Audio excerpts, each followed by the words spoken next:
Hello there, my name is Skull. Welcome back to Disco Elysium. Last time we have just gotten some stuff, some information out of the way, learned a little bit more of the layout we're in, and we were going to investigate the whole body, but I ran out of time last time, so we're going to continue on and investigate the hanged man over here. We inspected his boots and found out that he's wearing some very heavy-duty armor, and now we're going to inspect the other stuff that's here. First of all, let us inspect the belt, the boots, the belt. The hangman's knot is pulled tight by the weight of the corpse below. Yellow hard-edged polyester cuts into his neck. Above a sliding buckle ties the belt to the branch. Electrochemistry, medium success. Oh my, there's something on the belt. A familiar word that speaks to thirst within you. What was that? A word?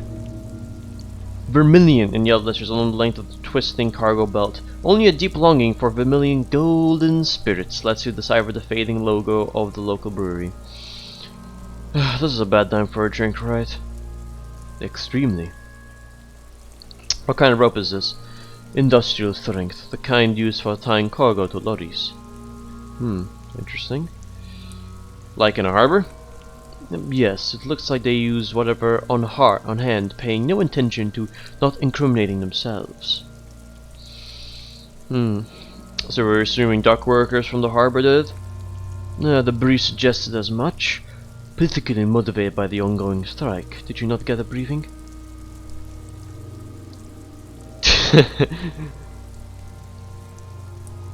Well, my past has undergone total annihilation. Nothing remains. My mother, the love of my life. Certainly not a briefing. Ask him to tell you about the case. Okay, he blinks. You should ask me for the one the first moment we get. Well, they sure wanted him to stay there. Polyester seems strong. It's not merely polyester. It's steel reinforced. He rises to inspect the noose. See these lines? This is where the wires run. I see rabbits for more than 20 strands. Hope I got that name right. That word right. This makes getting him down much more problematic than I had assumed. But how did they even get him up there? A noose is one of those things that's easier to use one way around. He points to the buckle tying the belt to the branch above. Excuse me. I think they lassoed the branch, then pulled on the belt. Buckle closes. He makes a pulling motion. It's what I would do. Seems easier than climbing up there. Yeah, and that looks a bit sketchy. I'll back off and look at the corpse. Let's inspect the tattoos. An intricate web of blue lines stretches across the torso. From the right shoulder to the solar plexus, each time they intersect, the small white stars from their crossing. Hundreds of fading asterisks riddle his skin. Their concentration is highest around his heart. His corpse is marked by the stars. What will mine be marked by then? Alcohol and heartbreak. Yep, I thought so. Your fist clenches suddenly. It will be riddled with disco. Decay is creeping onto the tattoo. Already most of the canvas it's holding has darkened. Now it disintegrates slowly, letting out a stink. Is this a map of a night sky? A map of the stars? He turns around to the brief before inspecting closer. I do see some similarity to astronomical charts. Great Century Messinian, maybe. But this seems more particular, customized somehow. Conceptualization. As if someone left out most of the night sky, filtering it through personal choices. The principle of this filter remains unknown to you. The thought dissipates, and you feel as though you were only half right. I'm missing something here. So am I. A sudden ringing fills the air as the lieutenant pulls down the zipper of his orange jacket. He wears a wide leather belt around his waist and the gun holster around his arm. Takes a tin piece of mild aluminium from his coat pocket and pulls it open. Sounds like a sword being unsheathed. A small lens appears. Some sort of camera? What's that? A Trigat Sunshine Mini. Shit, Kuno! What the F is that? An instant color camera. Produces two metal capped ampoules and clicks them into place on the side of the apparatus. A thin slot shines there. I have only two ampoules, so nobody move. I don't want to waste one. He points the camera at the corpse, peering into it. The lens needs adjusting. Then A sound and a shrill flash, followed by the breaking of small ampule of glass. You see streams of color pour into the thick glassy piece of paper rolling out. That's actually a pretty good picture, I have to say. That guy, that's actually. On it, a color-perfect copy of the dead man's empty chest. In case we need it, the lieutenant says and shakes the paper, letting it dry in the cold wind. Cool machine. Yes, he slides the camera close and tucks it away on his belt. It is pretty cool, isn't it? There's only one ampule left. Use it wisely. What do we need this photo for? Well, it contains insight of the victim's person. By his build, I'd say this was a man of physical violence. The story he wanted his body to tell was important to him. It is his letter to us. Someone should decipher it. We'll need to show it around. Can I have it? I should look at it later without the corpse smell. Well, sure, just don't lose it. He hands you the piece of rolled up photo paper. It's no larger than a pack of cigarettes. The glassy-eyed corpse looks by, his mouth mute and his skin as colorful as a chemical rainbow on the photo paper, teeming with opportunistic organisms. Let's say something else there. Look him in the eye. His eyes are milky white and blind to the world, protruding comically from their sockets. There is no one home, just subaquatic terrors there. Dark brown hair grows on his head. His face is ready to explode from the organic procedures inside. The death's head grin has passed. What remains is an unrecognizable mess. Inland Empire, tell me who you are, dead man. What? That's interesting. Actually, just in case, I want to look at Inland Empire. What does that actually do?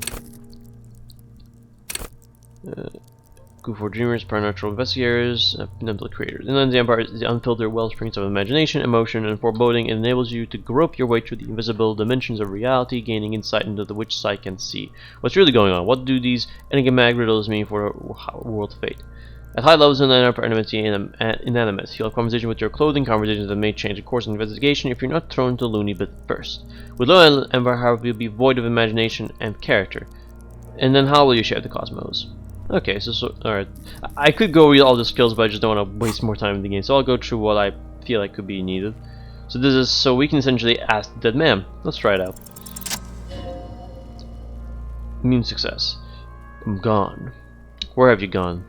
Into the wild pale yonder. Where is that? In the past, way out in the west. I can see you're gone, but who are you? I'm a joke. Look at me. Well, you are now, but who were you when you were alive? A killer. A mother effer and a killer. Takes one to know one. I have another question for you. Go ahead, Cobra. What is happening? What do you mean? I'm talking to you. It's the power of your... Black-footed liquid starts bubbling on his lips. Imagination. Horfy necktie. Yeah, man, don't be crazy. Inanimate objects and dead people can't really talk to you. Your wild imagination is doing this. Ask some more of those questions you love so much. He loves those. Why do I love questions so much? Because you're a caparoni. Look at all of them go. Do you want more questions? No, I'm good. You're a lost capododo. Would have been so primo. No, I'm not gonna say I hate him. That's enough. You can come back and look in the face anytime you want and ask me your little questions, freshen your memory, create associations, remind yourself of your mortality, Kopolopo. There we go. It's going to take a step back. As you narrow your eyes, the monster before you blurs into a violent mess of green and pink. Observe. Only the lower extremities are pink with a dash of blue. His fat hands, thighs, and his neck just above the noose. The rest of the corpse appears dark green in the cold spring air. Stop. Relax your eyes. The cadaver slowly twists in the cargo belt, his torso covered in tattoos and extremities blushed pink and blue. Well, now the big question. So, how do we get him down? He stops to think and then checks his notes. Are you sure we finished the preliminary examination of the cadaver? We might miss some of those things once he's down. Well, no. I don't think there's anything else I have to ask. I think I'm good. Okay. Yep, the preliminary exam is done. Let's get him down from there. Hey! Inspect business by gain level up. Sweet. The steel reinforced belt presents a unique challenge. I brought chain cutters, but I don't see a good angle to approach the belt. The cadaver is a good 1.2 meters up. Neither one of us can reach the belt without assistance, and even if we do, there's the question of cutting it. Can someone else do it? Someone else? Because you mean like the police? There you have the point there. Sadly, yes. The whole RCM is out there right now doing the exact same thing we are. Are we in a rush to help them? Not with this on our hands. Covers his nose. I know, Todd, but I assure you, the others won't come to help us. We have a growing sanitary concern here. We need to get them down fast. We could saw the branch, climb up there and saw the branch. Yeah, it seems dangerous. There has to be a less risky way, with less falling down of trees.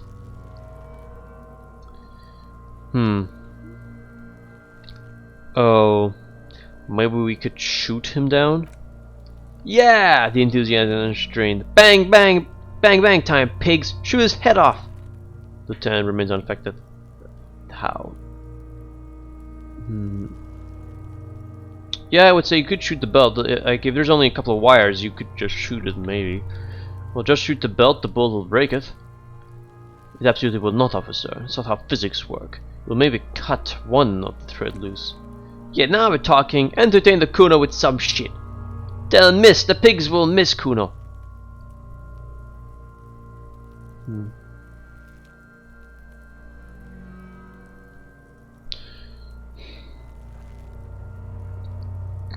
I wonder. Wait, let me try. The man's voice furrowed. He appears too deep in concentration to even knows what you said. I'll take the shot, Lieutenant. What's the worst could happen? I'll blow his head off. Take it! Take the shot! Yeah, take the shot! Kuno wants something that shit. Silence. With his elbow sharp, Lieutenant unzips his jacket and produces a lightweight firearm. He drops a paper cartridge in the barrel, separates the scurrying stick, and gives the cartridge 5 tucks. Says gun, securing it in place. That's a weird looking gun. He then steps back and assumes the fellow takes position, taking aim. The corner of his eye twitches, his finger on the trigger. Easy does it, partner. He's gonna fucking The kid's voice drowned in a shrill blast that echoes off the walls of the surrounding tenements. Cloud of smoke slowly parts in the air as Lieutenant steps back and says to himself, God damn it. He feels bad about his eyes, mostly just having bad eyesight, probably from a young age. Whatever you do, do not console him. Mulkapa, asshole! There's your fucking idiot! Mulkapa, asshole! Kuno could have hit it easily, but then Kuno's not fucking handicapped, is he? It's okay, man. Kuno's sorry too. Kuno feels sorry for the binoclard. Then doesn't say a word, just look at his gun in his hands. Try again, maybe? No, we're lucky at it as it is. We didn't break anything, and the victim remains uncompromised. Looks around, the windows overlooking the yard. Any more mistakes could put us in an unfortunate position with the locals. We have eyes on us. I didn't do us any favors with that. But what now? I have to say, it's beginning to look unlikely we can get them down without assistance. Well, I can try to shoot them down myself. As bad as it is, I'm shooting firearms like punks here. Pauses and shrugs. Go ahead, I'm not stopping you. Just don't hit the victim. I'm gonna need your gun for this. They only have one gun! Oops. This is the sorriest pair of pigs Kuno's ever seen. Officer, why do we only have one gun? He asks, carefully looking at his pistolet.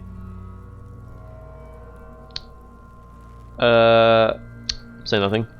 Kim follows suit. He finishes loading guns and sound and hands it to you. Right, we don't have our gun. Shell 49 A9 armor size. Yeah, take it, you effing Banagapuka. Take it and shoot yourself in the mouth. Feel the weight first. The cold piece of bakelite and gunmetal is surprisingly light. Their finger fits right through the guard, instinctively resting at the trigger. The F are you waiting for, Kuno? Tell him to shoot himself in the mouth. Kuno is silent. Aggression gathers in the air. The trigger feels delicate and ready to break under your fingers. Point the gun at the belt. The buckle comes into focus in your sights. You stand with your feet planted firmly on the ground and your left hand supporting your gun arm. Why don't you just shoot yourself in your mouth? She hisses. At least you won't miss. Alright, we're gonna have hand-eye coordination here. We need to get 12. Close your left eye first, maybe that might help. Your field of view narrows. The branch slowly moves, becoming entirely two-dimensional. The metal buckle glimmers, catching the morning light as the corpse slowly rotates.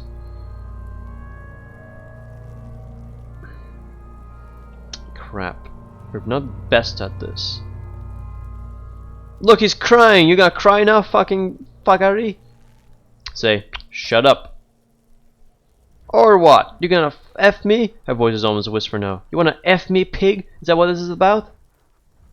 Okay, we still have a skill point, so we could possibly, and this is the possibility, increase our hand-eye coordination. Let's do it. Yep. Let's see. Let's give this a shot. Nope. Yeah. Damn it. A plume of smoke erupts from the barrel. Your hand goes numb from the explosion, with your ears still ringing your lower weapon to see what happened. You missed the belt but hit the corpse straight in the chest. Bits of ribcage protrude from the skin. No blood, only a murky sludge dripping down his belly. The sudden sting makes your eyes water. Oop, losing morale. Suppose I take some magnesium right now, actually. Oh my god, he's gonna effing cry! I knew it! What a mulku! Ask for another shot, you get it with the next one. The goddamn light reflects off some window, surely.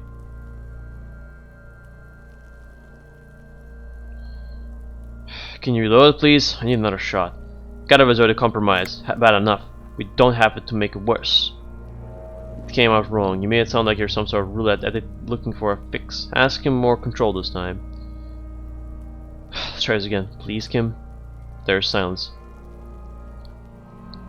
Bit poor. Wants to F up again bad.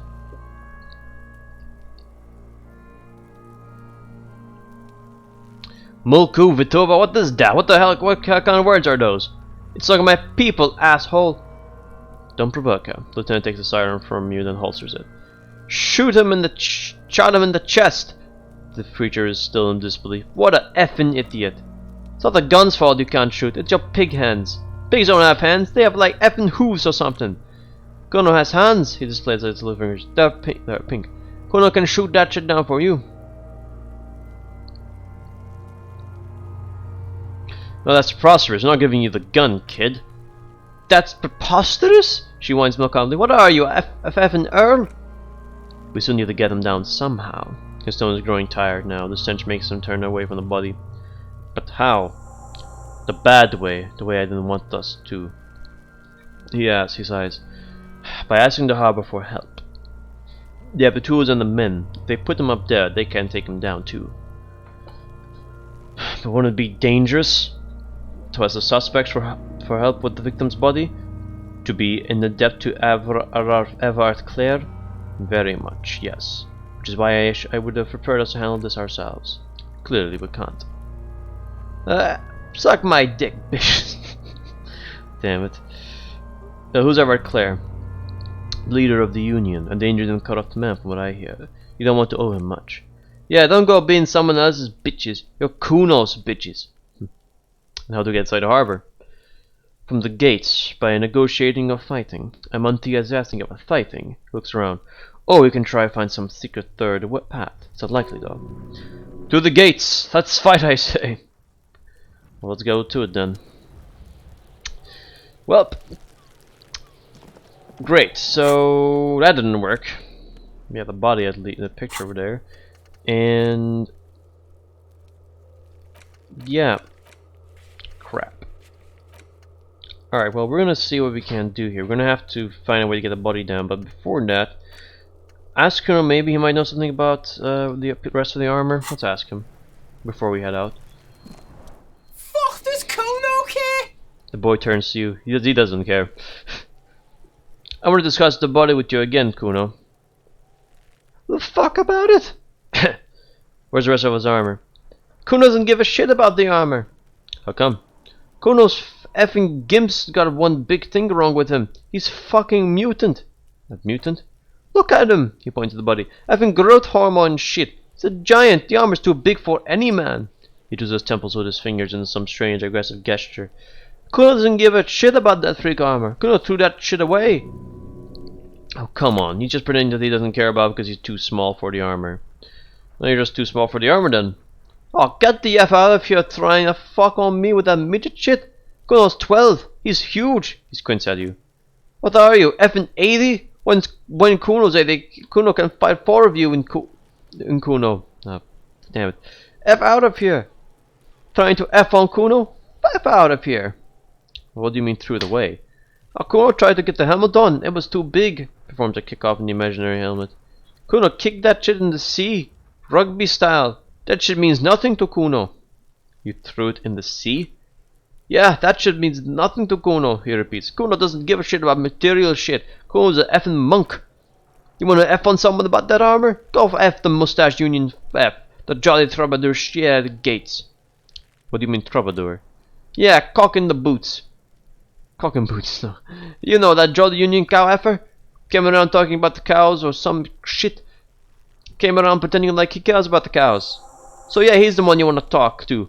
He's effing crazy about that armor sheet. Coming here pretending like he likes cows, trying to catch a peep at Kuno's armor. Go to the gates, ask him yourself.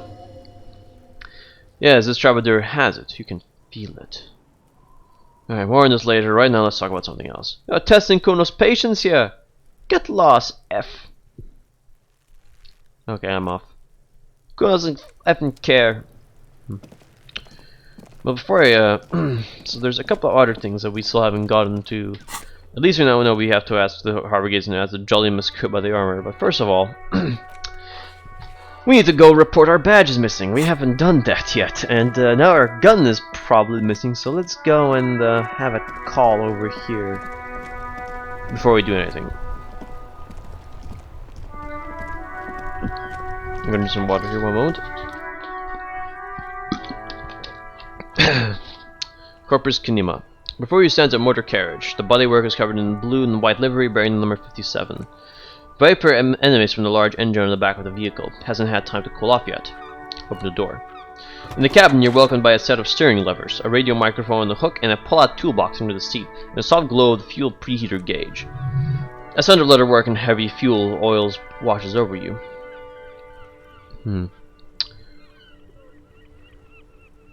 Kid, what are we looking at? What is this machine?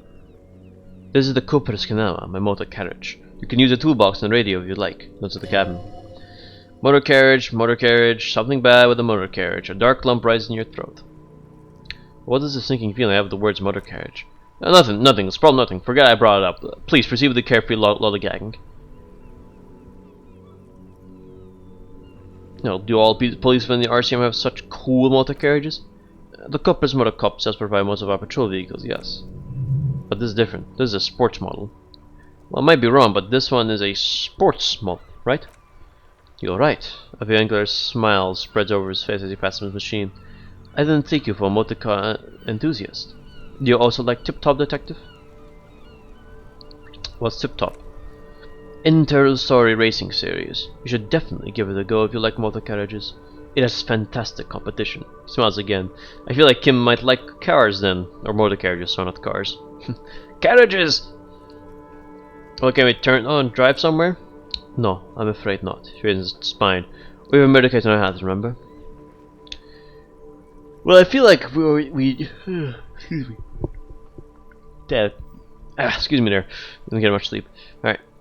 I'm fairly sure I think our guy might know what a motor carriage is, but we'll ask it still.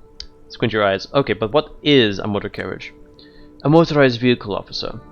I'm sure you're familiar with the concept. We've had these for nearly a century. We'll look around the cabin again. Cabin you see, steering levers, a radio on a hook, pull-out toolbox, and a soft low the fuel preheater gauge. Let's pick up the radio. The frequency tableau lights up and a green button labeled Prime Line glows like a feline eye. Didn't you hear something? There's out for electrical kittens. Radio waves cast far and wide over the metropolis. A woman's voice greets you through the static. This is Precinct 57. Hello, Lieutenant. How may I assist you? Hello, Alice. Please assist our colleague from the 41st Precinct here. I'm putting him on. Operating the radio is easy. Just be confident. You've probably done this thousands of times. Come in, dispatch. This is Officer Alice Dematria, Precinct 57. How may I assist you? You could swear she was friendly with the lieutenant. And the green Prime Line yellow save button catches your eye. You wonder what Lieutenant's default radio station is. Could you connect me to the 41st Precinct? I have something I need to report. Just a second, officer. She puts you on hold, the static crackling softly like a bonfire. After a while, you hear an old man greet you from the radio. His rattly voice is oddly familiar. 10-2, 10-5, this is the 41st, come in, over. A scrawny old man sits in a dusty cubicle, smoking with a large white rectangular snoot on his vest. In front of him is a box-shaped apparatus with an array of wires and antennas, radio switchboard. Hi, this is me here. I work at your station. 10-4, what's your status, over? My status, 10-18, 10-20, over. Can you repeat that? 10-18, 10-20, over. Please, don't talk to you to me. These numbers mean nothing to me. State your message, sir. Over. I need to report my badge missing. 10-9, repeat the message, over. My badge, I can't find it anywhere. Basically, it's gone. 10-4, message received. This is a very serious situation. I need 10-20 to the captain, over. 10-20 to the captain? It sounds bad. Bad and scary. Like being called to the headmaster office in school. Is it him? A dry voice asks in the background. What does he want? Says he lost his badge and needs to report it. What? He lost his badge? Hey, who is this? This is Communications Officer Jules Perdue, sir. Over. No, the other one. You mean your partner? Over. What is he saying? He's asking who you are. I'm his goddamn partner. It's your partner, Satellite Officer Vicommerce, sir. Over. Did he lose his memory along with his effing badge? The man's bit in the background sounds like he's losing his patience. Who lost his badge? Dick Evan Mullen, who do you think? It's Officer Dick. Tries to speak to the laughter. Mullen from the best sir, Dick Mullen, the lost identity. Dick Mullen is not your name. It's the name of a fictional detective who could not lose his badge. Defend yourself. Immediately. They're laughing at you.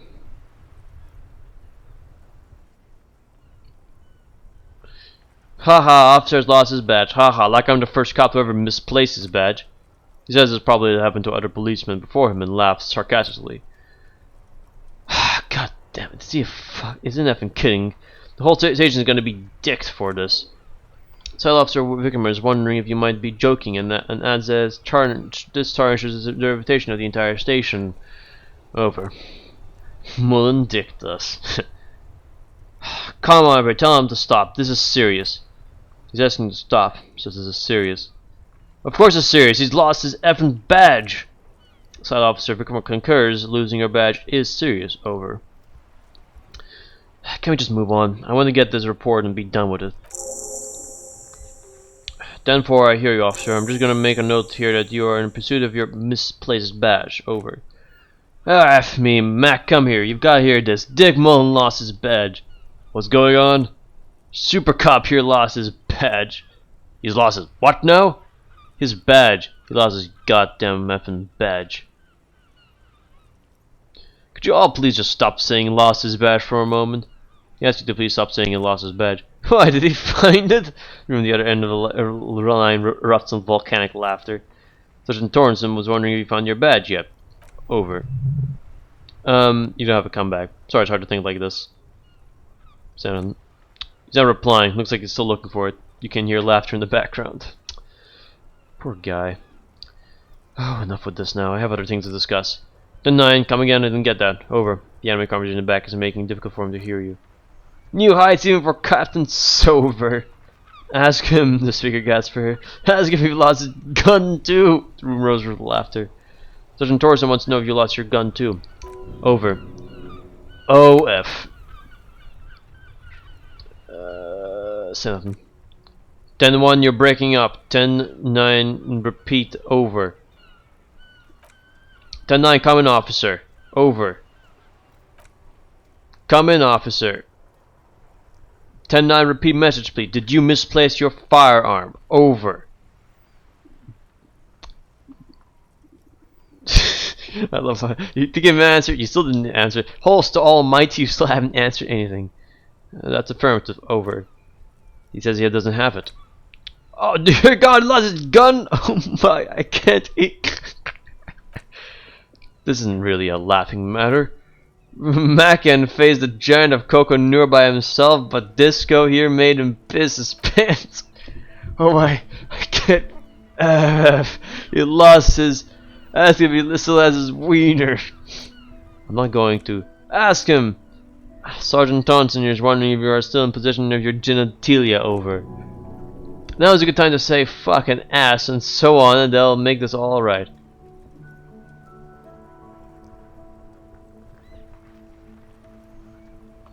I left at his mama's after her ass all night. Tell him that. That's negative. Not going to say that. Over. What's he say? Share with the class. He said I sodomized your mother. Ah, the prig ate mama's vanilla waffles at the captain's birthday party. Some nerve he's got. Sure vanilla waffles were the only thing he ate? Ah, shut up, Chester. This isn't funny. This is my mom we're talking about. Tell her to apologize right now. Sergeant Torson requests that you apologize for the claims you made over his mother. Over. Hey, if you don't like the fallout, maybe don't F with the Firewalker. Mac, he says maybe you shouldn't have antagonized the Firewalker in the first place. Who? The disbelief in Vakmar's voice is overwhelming. Salar this Firewalker. I'm afraid he might be referring to himself as Firewater, sir.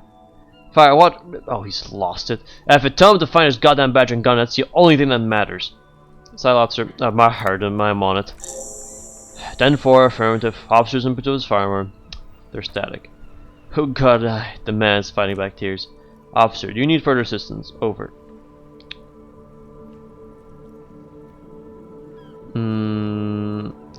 Okay, one thing I'm going to ask him. I'm in dire need of financial assistance.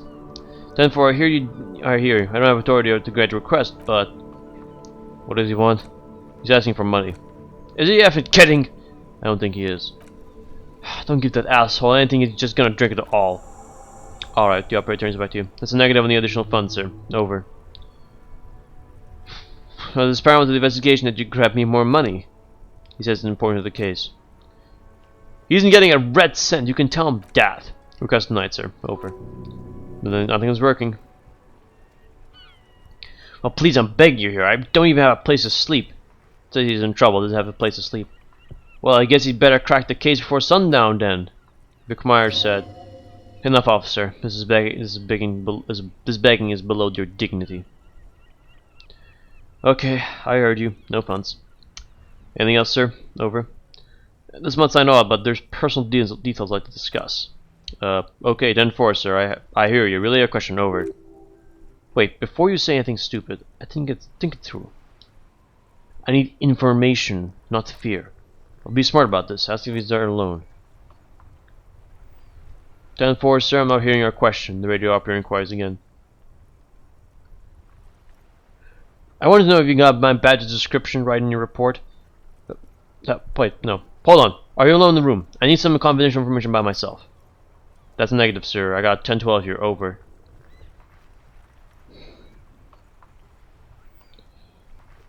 I want to know if you got my badge description right in your report. Could you read it to me? Name, rank, date of birth. What? What is it? He's still on the line? He wants to verify the information in his badge. But of course, it says Dick Mullen, High General of the Revertrolian Cavalry Force. I'll tell him to stop wasting time. What do you need, sir? Over. Let's try this again. Nope. Okay, well, there's nothing we can do, I guess. Because they're there in this room. Yeah, let's wrap this up. Understood, sir. Over. That's all for now. End the call with the 41st. Water's at 10-10. Over and out. Zach entered the lab, clicking and everything is silent in the cabin. In kilometers of south is the 41st. In the 41st precinct relay booth, a small crowd is gathered around Communication Officer Jules Oldboy Pideau around a dozen cops.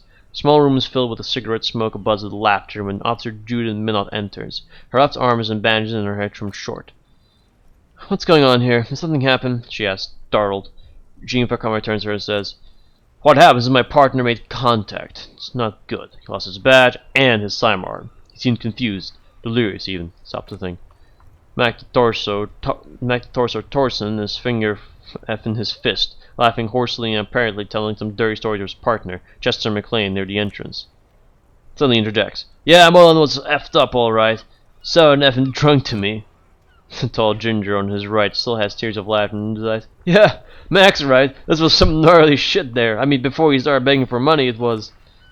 Satellite Officer Fukamara bites down on his knuckles. Enough! He shouts across the room. The commotion dies down. All eyes turn to him. None of this is funny. It's effing sad, and that's what it is. He's a cop. He's one of us. God damn this. Melt looks down at her neatly polished black shoes. There's a quiet firmness to her voice when she speaks. Well, you must help him. Yeah? How do you effing plan to do that, huh? Get him off the drink again? Or get him off the drink? Go jogging with him in the morning and get him on carrot juice? He's a lost man. I know we can't give up on him when he's at his weakest. He wouldn't. The crowd in the room has started fidgeting comfortably. Someone's trying to slip out unnoticed. Mac, man the door. He gestures towards him to block the doorway, then turns to Minot. You know what he told me? I don't want to get better, I want to get worse. Those were his words. He sighs heavily and turns to the rest of the room. This shit does not leave this room. Not a word of this to the captain or anyone else. We give him a couple of days to pull his shit together. Obo lights another cigarette and says, I guess I can hold off the report for a few days. Good. Big Mike turns to the others. Okay, everybody, nothing but a prank call here. We all got our laughs, now get back to work. Far north on the other side of the motorway, the officer quietly hunches with his hand in the motor carriage. Poor guy. Well, now we know why he was doing this. Okay, guys, I think I've definitely ran out of time, so I'm going to end the episode here, guys. That was some serious stuff happening there, and yeah, we now learned a little bit more character. Now we need to find a way to get the corpse off, find our gun and badge. This is not going off. Early bad stuff, I have to say. But anyway, I hope you guys enjoyed the video. If you did, please give it a like, subscribe to the channel, and comment down below if you have any questions. Until then, I'll catch you guys later in the next episode. See you there.